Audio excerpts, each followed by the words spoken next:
Hey everybody, welcome back. I'm Deeves, this is my workshop, and today we are going to start a third model engine build. But this time, I'm going to build a Twin Vertical Wobbler. This is off of one of Elmer's engines, off the book, has tons of engines, designs in that. A friend of mine challenged me to build one of these. He just finished one of his own. Turned out great. It's running at a very low PSI. I think he got it down to 4 PSI, he said. That's something I need to improve on the other engines, is do some lapping. I may sprinkle in that video of showing that while I'm building this engine as well. So I want to figure out how to lap an engine and get those running better. I went ahead and printed out the sheets that were relevant. It's just 2 pages in that book. There's all the dimensions we need. There's probably going to be some challenges, some missing dimensions I'll have to figure out. I don't know. That's both the plans I used before were missing some dimensions I had to sort out, but it worked out.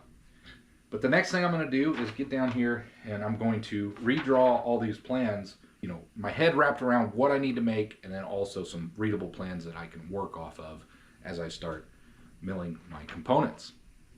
Get these plans that are really condensed down and wrap our head around each component that we need to make and draw it out in a way that makes a little more sense to me. All the dimensions appear to be here, but I do need to look a little bit. I'm not an engineer, and so I need to just decipher some of the drawings and some of the markings on here. That's part of the hobby too, is learning how to read mechanical drawings and things like that. Learning what the symbols mean and whether you want a ream, or whether it's a through hole, whether it's a blind hole, and all that stuff. There's symbols and markings that matter, that show that stuff.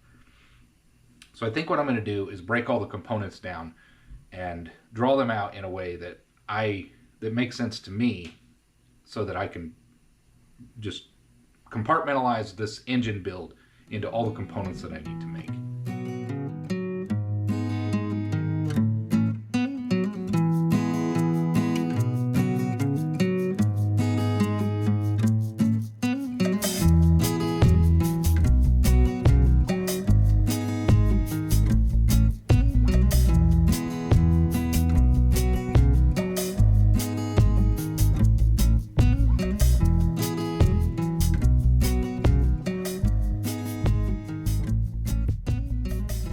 I decided I would share this with you. I'm not familiar with this. I think some of these symbols and things are more old school on this particular drawing, but they do mean something. I noticed on this mechanical drawing, there's a lot of symbols, like a C with a circle, an S with a circle. I know those mean something. There's also an F with a circle, a P with a circle, and then of course you have AA, BB, and those are just referencing different parts and different views of your material. Let me explain what these are for those of you that don't know. A C, I'm quite certain it means chamfer. Very simple. So any diameter, any measurement, and any part that it's referencing, and then you see a C with a circle, I'm pretty sure that means chamfer. By the way, do not take this as gospel. I'm no expert. I'm just a dude in his shop trying to figure it out. So keep that in mind. Correct me if I'm wrong in the comment section, please, for anybody else watching and for my own knowledge. I believe S is going to be it just means dimension or diameter. It's an old school terminology or symbol. They don't really use it anymore today. I believe it's more of a circle with a line or whatever in it, indicating that it's a diameter. But the S stands for like spherical diameter, geometry. It's a geometry symbol. Sphere, I'm guessing, is what S maybe means, but sphere is a circle, not just a diameter. But regardless, I'm pretty sure that's what it means. So 1/8 inch is your diameter of this particular shaft, and C just means to chamfer the end of the shaft. This also shows you an internal bore through your flywheel with a C. That's going to be chamfered as well. P is going to be, I think it stands for pressure fit, which means to me, I believe this is going to be a press fit for the pin. I could be wrong on that. What I found was the P just means pressure. If you know more about that, post it down in the link below. I'd like to know in the comments. Then there's an F. F is free state or natural. This face can deform, I guess. I'm not entirely sure what that means. Does that mean that it needs to be lapped and you need to make it as smooth as you possibly can, or does it just mean that face doesn't need to be milled and machined flat? It's a little confusing to me. Free state naturally, it can naturally deform or bend. I suppose as I get to making this part, I'll discover exactly what that means. But for now, I'm not entirely sure. But I believe it's free state. And then of course S is spherical. You know, your diameter of these holes. And finally, something else interesting. When you see AA, BB, CC, there's no standard on the letters, but these are just references showing what this part is supposed to look like. So in this case, we have a shaft, your cylinder. AA is going to be flat on both sides, this particular section of this part, while BB is another portion of the same shaft, but it's going to have a slight different dimension. The top portion is going to be curved. It's going to be part of your rod, whereas the bottom is going to have the flat. So only one side of section B is going to have the flat milled on it. So all of that matters as you're reading this and working through these plans.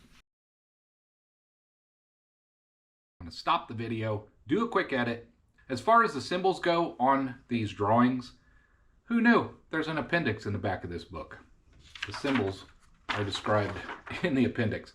By the way, the Elmer's engine book, there's some discrepancy. Some people have said that it's supposed to be freely distributable and you can pick it out.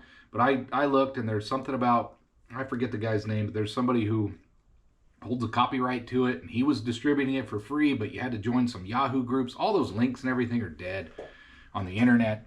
I don't know what the situation is, so I won't post a link to the book, but if you Google Elmer's engines, Elmer's steam engines, Elmer's model engines, whatever, you're going to find the book. It's out there in PDF form. Somebody scanned it in. There's a few pages that aren't the highest of quality. If you go looking for the book, like on eBay or Amazon, I saw it on Amazon, it was $600. I guess this thing goes for a lot of money. It would be really nice to get a good high quality color scan of this book. I don't see where you can, I don't think it's in reprint. I don't see where you can buy a PDF. I think you can buy them, but I think it's people scanning in or printing out the scan that you can get for free on the internet. There's a few places it's hosted. So good luck finding it. But again, if you do get that book, there's a lot of cool engines that I think most of you should, if I can do it, you can do it. You should be able to follow along, take your time and make these engines. But go to the appendix. The symbols are here. C, that's a close fit, not chamfer. Duh. S, smooth, fine polished surface for minimum wear. F is flat. You need to grind it flat. Those are the two mating surfaces that are going to be rubbing together, where the cylinder and the body are. B, braze or solder. So I haven't got to any of those, but that's going to be coming up sometime. Press fit. P, that's press fit. So I did get that one right. L, Loctite. Loctite is recommended. Use some adhesive or some sort of bearing sealer or something to help keep your parts in. MTP is model taper pipe. It's a tapered thread. I guess W is like weld. H is harden and grind, things like that. But anyway, you know, all books have, well, a lot of books have an appendix. Who knew, right? Of course, I should have known to check. There's your little tip for today. The resources are actually in the book that I'm using, and I should have just referenced those to begin with. Now back to your regularly scheduled video. I think that's all I wanted to share right now. I'm going to go ahead and get to drawing this out and break this thing down into parts where my silly brain can decipher it and work with it, and we will get started.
everybody.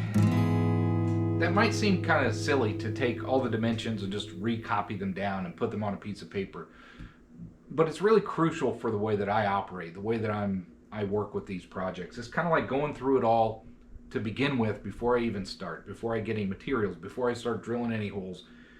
This allows me to go through every single component, draw it out, do some translation from fractional measurements to decimal measurements in imperial, just so that I'm able to understand what kind of thicknesses and materials that I'm going to need and get those dimensions down. Now, as I got to some of the more complex parts, I decided I wasn't going to redraw all those. I'm going to reference the original, and specifically the cylinder starts to get complex and the valve plate or the column. I did draw most of the column, but I've got all the dimensions. I understand what needs to happen. I'm visualizing it all in my head. What I'm what I'm not 100% sure on is the cylinder. I could make just a simple cylinder and the piston would go in and out of it. But what I'm trying to understand, they've got some odd dimensions here. I'm trying to figure out where they fit in. Because it's not part of the piston. It's almost like a housing for the piston. And that might be just what it is. The cylinder might have a hollowed out portion where the piston goes. I got to figure that out. I might look at some examples online, see what other people have done with this. I have a friend who created one of these recently, did a really good job. The thing runs great on low PSI. I mentioned him earlier in this video. But I think I've got my head wrapped around this enough to where we can get started. Again, this is all for fun. It's either going to work or it won't. And this time I'm going to try to hit the marks and go for making this engine as per the specs. Now, the only change I'm going to tell you right now that I'll probably make are two different things. Number one, it's going to be the threaded holes for the non-critical dimensions. The mounting plate and the cylinder and the column. I'll probably use different, set screws or cap head screws, things that I have. Those aren't absolutely necessary to hit the marks on the drawing. The other thing might be the cylinder bores. I'm going to see what kind of reamers I have. I have reamers that were given to me. I don't have a set of reamers. I don't have over under. I don't have a lot of good quality reamers. So I would like to use what I have if I can, and it really depends on the size of the bores that need to happen or the size of the cylinders, things like that. So depending on that, I might purchase a reamer to complete this engine. I really don't want to buy a set of reamers. The good quality ones are really expensive, and everything else I can find are metric, which is fine if I'm making a metric engine, but that's not what this is, and most of my tools are not metric anyway. So I think the next thing we need to do is pick apart and just get started. So I'm not going to go shopping for materials in this video. I'm just going to grab the materials as I need them for each component. And we're just going to do one component at a time, and I'll try to fit as many components into each video as I can. I don't want my channel to just be a hobby model engine making channel. However, I kind of got bit by the bug, and right now it's just what I'm into.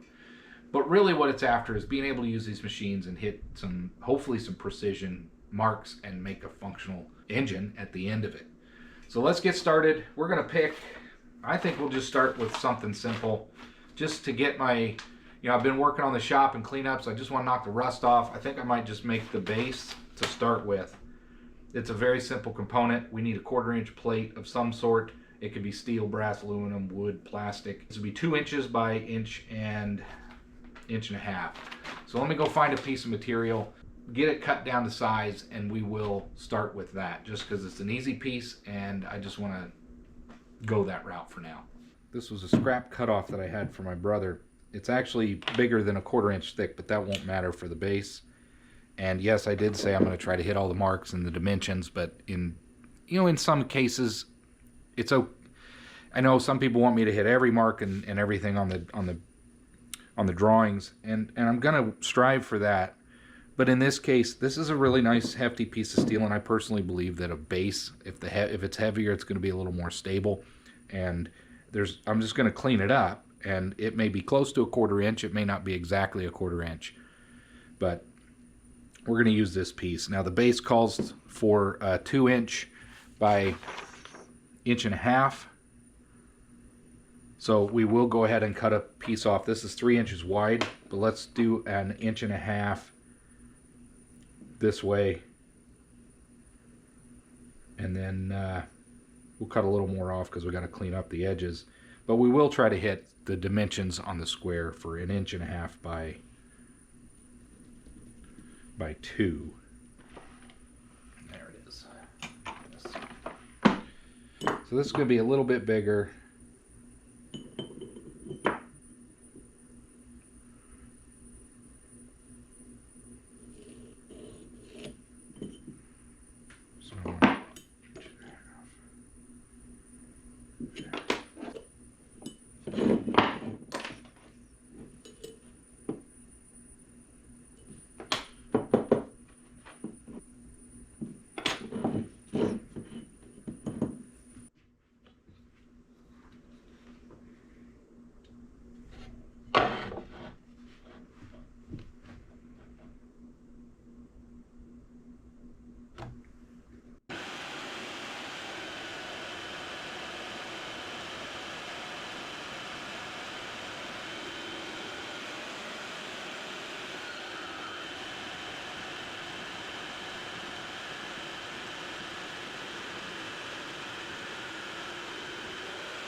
Since I recently created a collet holder for my collet chucks or my collets, I think I'm going to try to utilize my collet ER40 collet adapter, R8 collet adapter for my milling machine for as many operations as I can. I want to kind of get used to using that thing. I really like the versatility of it, and if I can get used to figuring out how to use the collets and not do so many tool swaps with the R8 spindle, drawbar and all that stuff, that takes a lot of time moving the headstock up and down, and I'm trying to think of ways to be a little more efficient in the shop. So we're going to start with using the R8 ER40 collet adapter, basically clean up all 4 sides of this and try to get our square dimensions to 2 inches by 1.5 inches. And then we'll use a face mill and we'll clean up the alternate sides just to have a square piece. I cleaned out the threads of this thing. It's always been a little bit boogered up. So let's see how that does.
we've got our base piece made. I'm going to hold off on the holes because I'm going to use cap head screws. I'm not sure what threads I'm going to make yet, so I want to make sure that my through holes match the thread thickness or width, diameter I guess, for the threaded cap head screws that I'm going to use to mount the column to the base. So I think what I'm going to do now, since I'm kind of doing rough cuts, and I'm not rough cuts, but I'm making my base parts, I'm going to go ahead and make the column. And the reason for that is I want to get those parts made to where when I'm ready to lay everything out, I'm going to use my granite surface plate again and mark out my holes and everything to just keep me honest. When I get over to the mill and I start using the DRO, I'll know I'm hitting the marks that I need to mark. So I'm going to stop here on the base, and we'll mark that on the granite surface plate later. But we might as well move on to the column. Now, the column calls for an 1.25 inch wide piece, but it's going to be a 1/2 inch thick aluminum. And I happen to have 1/2 inch thick piece of aluminum right here. This is 1168. It's a good piece of aluminum. It's 1/2 inch thick, so we got our width. And it's plenty wide. It's 2 inches wide, so we just need to cut down 1.25 inches by I think 2.5 inches tall.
here's our base. This is supposed to be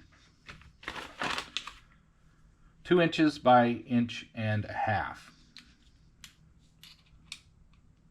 And with the calipers, we are 1.5 inches, couple thou over. Well, actually right on the money. This is probably a little less. Oh, 1.5 inches. Can't argue with that. And this should be 2 inches. Now I did undershoot that a little. 1,996. Let's see what this other side is. 1,999. So really close. I was shooting for the 2 by 1.5 inches. I'm trying to go with the dimensions. Now, the thickness of this, it's supposed to be 1/4 inch. I had 3/8, and I'm not going to mill all that off. I want to leave 350 thou because I want to use some cap head screws, and why not have a little more weight on the bottom of that. So this is intentional, and I am still trying to hit all the dimensions, but we're going with that. So there is our base. We still need to lay out the holes and drill those. Now, this is the column. The column is supposed to be 1.25 inches wide and 2.5 inches tall. So let's see, did we hit our mark on the long length? We had 2,510. So we overshot that a little bit, but I must have had a chip or something in there. 25008. So I'm about 8 to 10 thou over, and I'm okay with that. Yeah, I'm about 8 thou over on the height. I'm going to leave that though, because we can always sand a little bit off, or I don't think that's going to affect the outcome of this engine, and I'd rather not put it in the mill and mess anything up. So we're good there. Let's see, how are we on our width? 1,248. So we're 2 thou under 1/4 inch and 1/4. What about this end? We're about 2 thou over. Well, 1,248. Actually, we're 2 thou under for the width, but that's okay. I think it's pretty darn close. And then the thickness should be really close to 1/2 inch. Probably a little under because I cleaned it up. 493. I'm okay with that because I wanted to have the surfaces cleaned up. 493. So we have our column and our base. Why don't we go ahead and put some die chem on these so it has time to dry. I'm going to need die chem on on basically every side but one of the flats. So I only need it on one for the base. So we'll go ahead and put that on all of these, and then we'll just let it dry, and then we'll come back and we'll continue on. I think we'll mark those. I may go ahead and wait to mark these until I create some of the other parts, because I know we probably want to mark our cylinder as well. Yeah. So we're going to want to do the cylinder as well.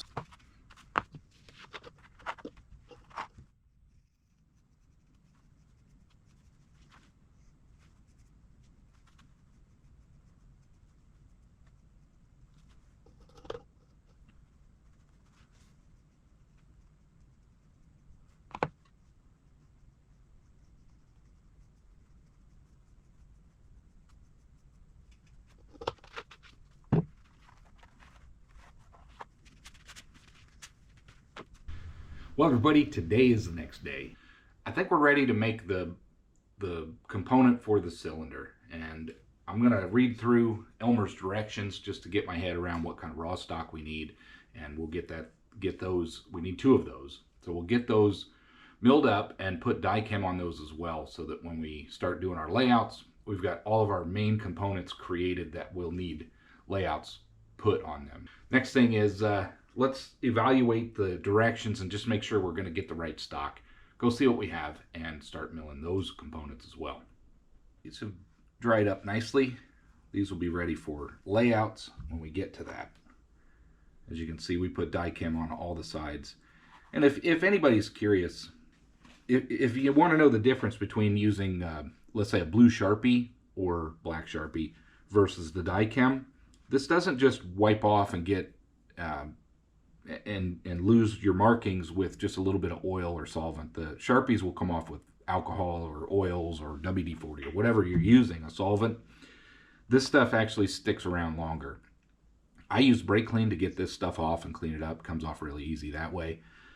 But the nice thing about that is when you make your layouts and you're working with them and you're handling your parts and you're putting them in the mill vise and out and you're checking everything, you don't lose your markings. They stick around using this die chem. You just need to be careful with it like any chemical. It's probably not good for you. You know, I wear gloves with this stuff. I don't want to get this. I really don't want to get it on my hands, but whatever. It's fine. We're ready to make the cylinders. This is going to be made out of aluminum. According to the plans, it says hard aluminum. I'll just use the aluminum that I have. I'm sure I could use steel or brass, but I'm going to go with aluminum if I have that stock.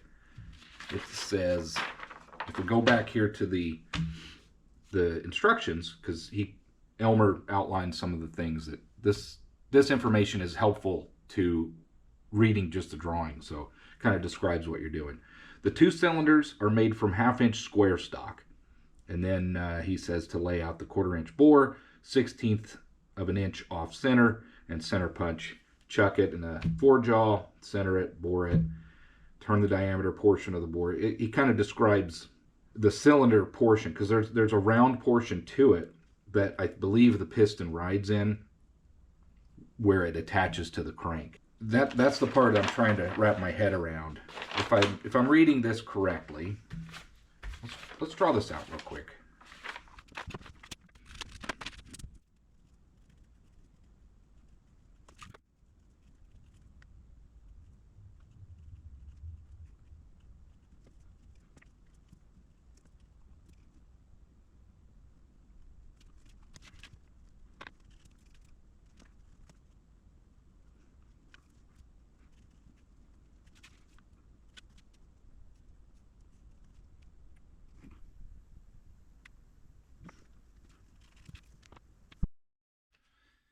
I think I have my head wrapped around what this part's going to look like. It's a little bit of a complicated part. There's some geometry in here and we need to turn down some of it, but I believe we're going to be able to figure this out. I'm going to start with square stock, 1/2 inch square aluminum, as it said. We're going to mill all the flats and all the parts that we need. We'll bore our hole using the mill vertically. We will need to drill a hole. Actually, yeah, I'll drill the hole first, and then we'll come back and turn it down for round. So we'll need to probably use the 4-jaw to mount this piece and turn part of that. So that'll be interesting, that'll be fun. Before we do any of that though, I just want to get my blank so that we can lay things out. Let's go ahead and find our 1/2 inch piece of stock, square it up, get the dimensions we need, and get our die chem on it. We're going to use this scrap piece I used as a test. Of course, I ruined it doing some other testing. I didn't ruin it, but I can get one piece out of this. I could probably use this other side, but I think I'm going to go ahead and just save that and use the end of this as well. The cylinders are, well, 2.5. Total length is 2.5 inches for each cylinder. So we're going to use these two pieces.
Well, everybody, I'm going to spare you from cleaning up these parts. I've got these, I'm just going to square these up just like I did the other parts. No need to record that. It's more of the same. And when I get that done, I'll bring you back and we'll go back over to the bench. We'll wrap our head around exactly what we need to do with this. These cylinders are kind of complex if you do them by the plans. There's a square portion, there's a round portion. So we may use the 4-jaw. You can get creative and maybe just put chamfers on them, or you can make a collet of sorts and put it in the 3-jaw and somehow clamp down the 1/2-inch square stock in there and turn it that way. I'm not sure what approach we'll take. I have a 4-jaw. I feel like that's the right thing to do. Why not use it? I have it, and it gives me good practice to working with that particular tool. So I'm going to get these things squared up, and then I'll bring you back and we'll review where we are. We have our 2 cylinders blanks created and cleaned up, and I just want to measure these and see how close we are. It's supposed to be 1/2-inch square stock by 2.5-inch length in total. So let's see how we did. We use the Mitutoyo. Let's see the length on this one.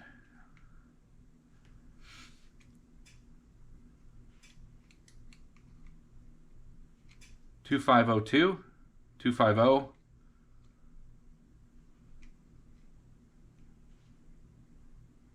249.5. Pretty darn close to 2.5 thou.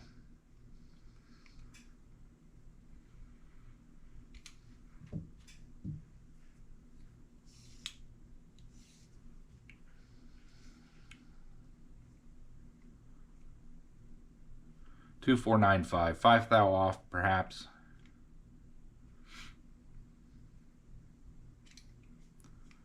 I should use a micrometer, but 2,495 I believe is what both of them are. Now let's check it for 1/2-inch squareness. We should be close. 498, 9, 498. Let's check this. 497, 499, 499.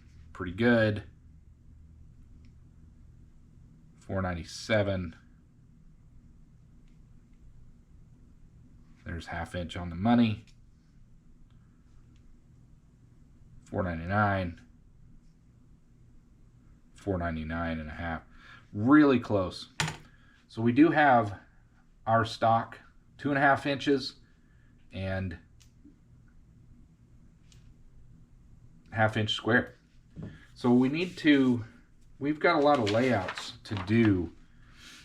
Primarily we need to turn down a section of it for round stock, and I'm thinking I'm going to go ahead and use the 4-jaw and try to set these up and turn those. That's the plans, and I don't know, I kind of want to stick to the plans. That was the goal of this. So I know that I'm going to have to mill off a flat portion here. Well, let's go ahead and get the die cam on this so that I can then focus on these plans and wrap my head around what I need to do.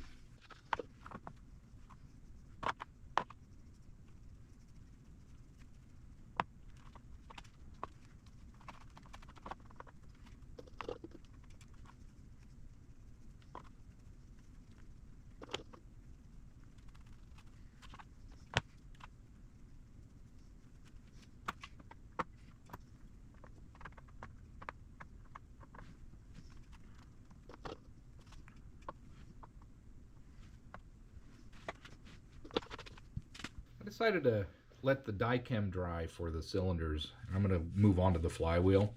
It calls for 1 3/8. I happen to have that right here. Mild steel. That's going to be plenty heavy. And we need to have this. There's a boss on this that's 5/16 and then 3/8 for the rest of it. So I'm going to try to get as much done. I'm going to clean up the outside. Just take just a tiniest bit, because this is 1 3/8. I don't want to reduce the size of this other than to clean it up. And we'll face this off, we'll chamfer it, and we will drill this for 1/8 inch for the shaft. And I'm going to try to do as much as I can without pulling this out and flipping it over. so that we keep our concentricity.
Cut down this for the 5/16 section for the little V belt, which we probably never use, but it's in the design, and I'm trying to make this per the design.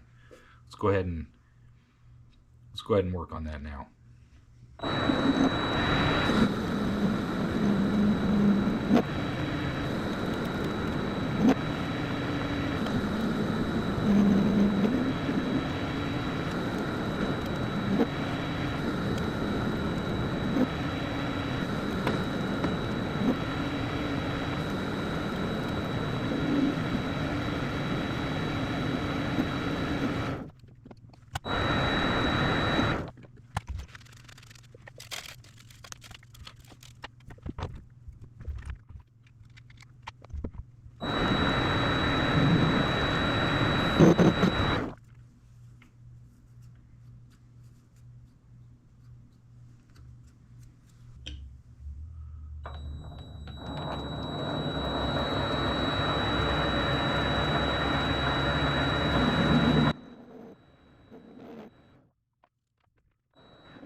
making some progress.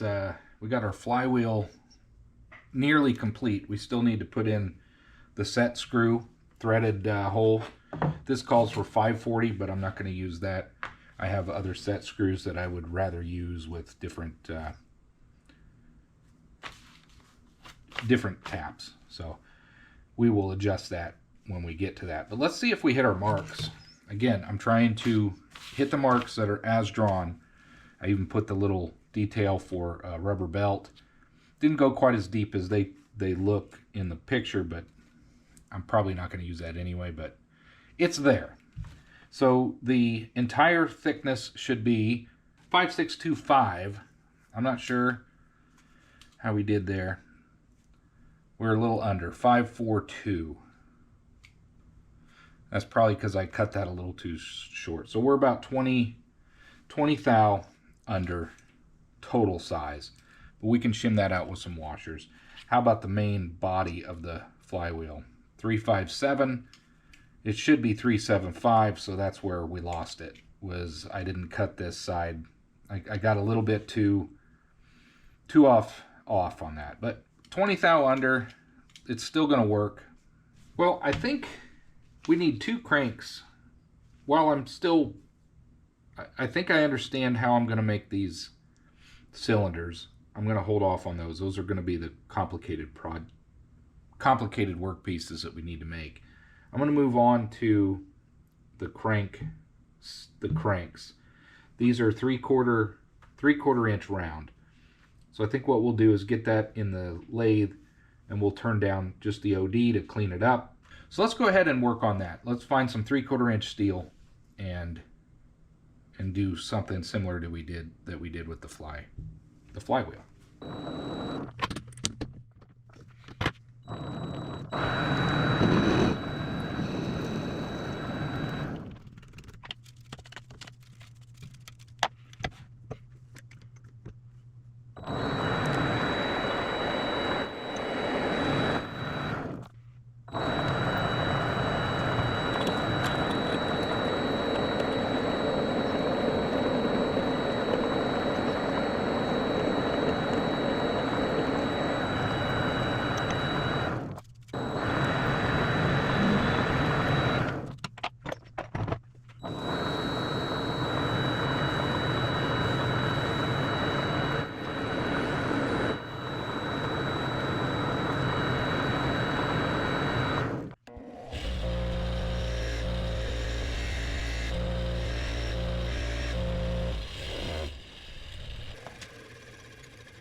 Well, we're going to stop here for today. We got 2 crank discs made, and I think they're pretty close.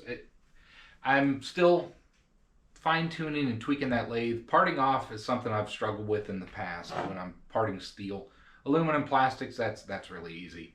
But parting steel, I get a lot of chatter. I think I discovered why I was getting so much chatter, and I improved it. We're going to see as we continue to use that lathe, but I think it had to do with the spindle. When I removed it, put it back on, I just needed to tighten that up a little bit. But anyway, we did improve that, and we did get these parted off. So I didn't have to use a bandsaw and try to chuck these things back up and clean them up later. But let's see what dimensions we hit. I don't think they're going to be exact. They're supposed to be 3/16 wide, and that's 1/875. Let's see how we did with these. There's 197, so we're 10 thou over with this one. And this one's 202, so quite a bit thicker. About 15 thou over. but I'm going to leave them. I think we're going to be able to make these work. Again, something to improve on, something I need to work on. I could always lap that down if it's a little too big, but they're pretty close. They're within 20 thou of each other. But anyway, we got our 2 crank discs created. These, I think these will work. If not, we'll improve them a little bit. But we've got the chamfers on there. I'm trying to work on my techniques with parting off, and instead of using the bandsaw all the time. This is going to be the stopping point for the Elmer's Vertical Twin Wobbler build, part 1 of, I don't know, a few series. We're going to try to get this done in just a few videos. I don't want to drag this thing on forever. But we got quite a few components done. We got our flywheel made other than the set screw. We have our crank discs made, and we just need to put the set screws in those, and then the pivot hole. We got to figure that out. We've got our cylinder blanks done. We have our column blank done, and we have our base blank done. The next video, we're going to start using the granite surface plate. We're going to start marking these parts out and wrapping our head around what we need to actually, what holes we need to drill, where we need to tap things. I'm closing the video out here. This all took a lot longer than you would think, but that's just what it is. It's part of the hobby, and I'm trying to slow down and hit all the marks on this particular build. I hope you enjoyed. Thanks for watching, everybody, and hope to see you on the next one.